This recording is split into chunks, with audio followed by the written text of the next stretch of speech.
The first 10-15 consumers we met and spent at least an hour with, got them to test our product out, told them, look, please don't be nice. Because if you're nice and you tell us things that you think we want to hear, we're going to fail. So please be brutally honest about what you think of our product. Are you going to pay for it at the end of the day? Right? MVP 2 happened, MVP 3 happened. Every time we went back and accosted new people, went back to some of the old people saying, you gave us this feedback, here's our next phase of product. Does this work? Right? No money spent. Okay? We have our own loudspeaker. That's your best form of PR. It's your cheapest form of PR. Right?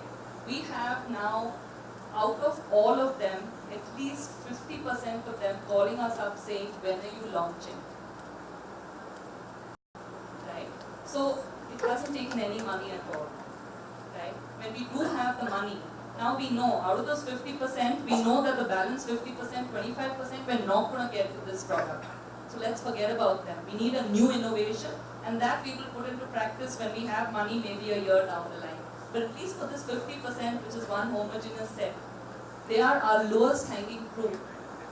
So I need to go and figure out how to get them with no monies.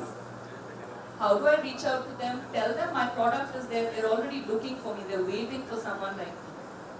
Right? Get them, get the ball rolling, get monies coming in. And simultaneously work on MVP 2 and 3 to get your other range expanded. Right? You don't need money to start with. Your customers will give you money, and that's what you plow back into expanding your media and your.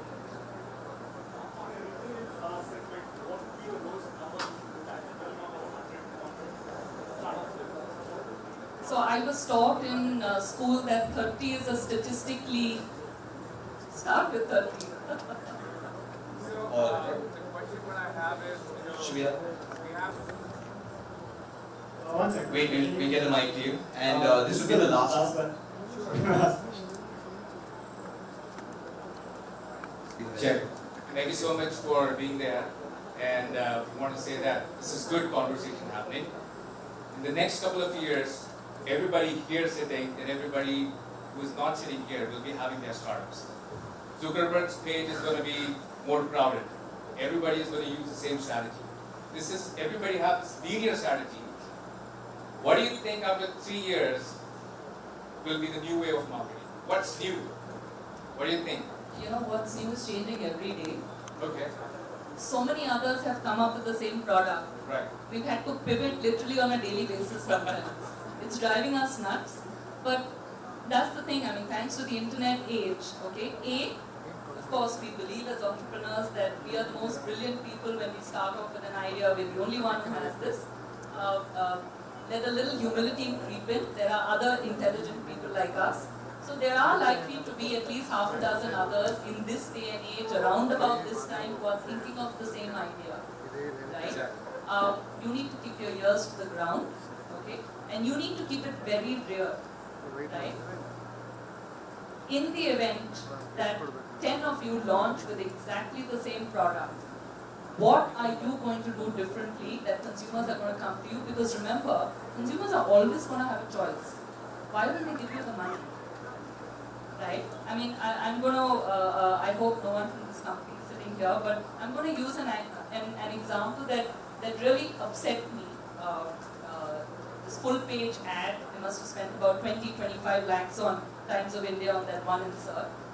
And this is a company that had this gorgeous photograph of this house and, you know, dinner table and lunch laid out and so on and so forth.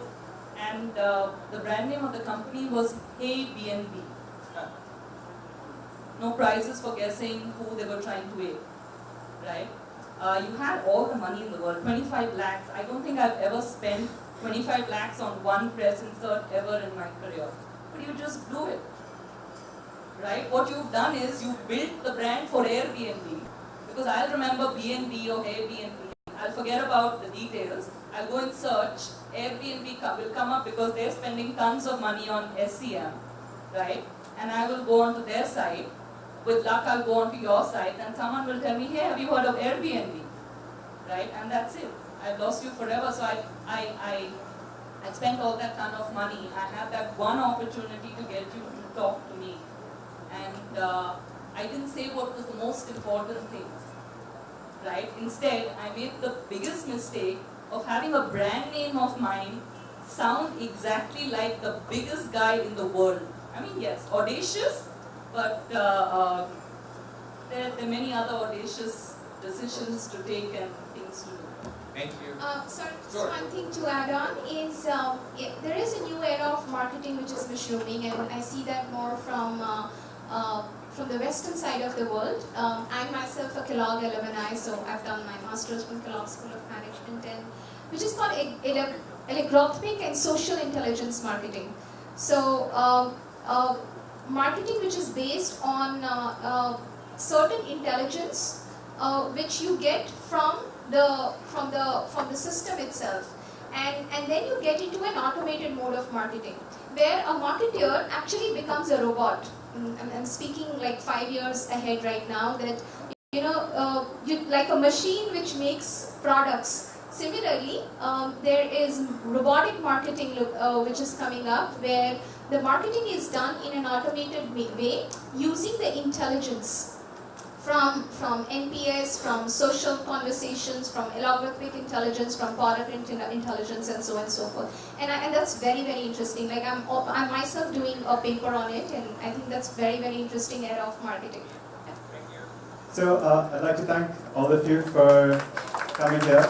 And yeah, thank you guys. 4 words that you can take from today's session. One is the why, yes. One is, okay, this is 2 words, consumer affinity. And 2 more words are engagement and your core metrics. Yeah? Okay, thank you. Thank you so much. A small token of appreciation from all of us at BHIVE.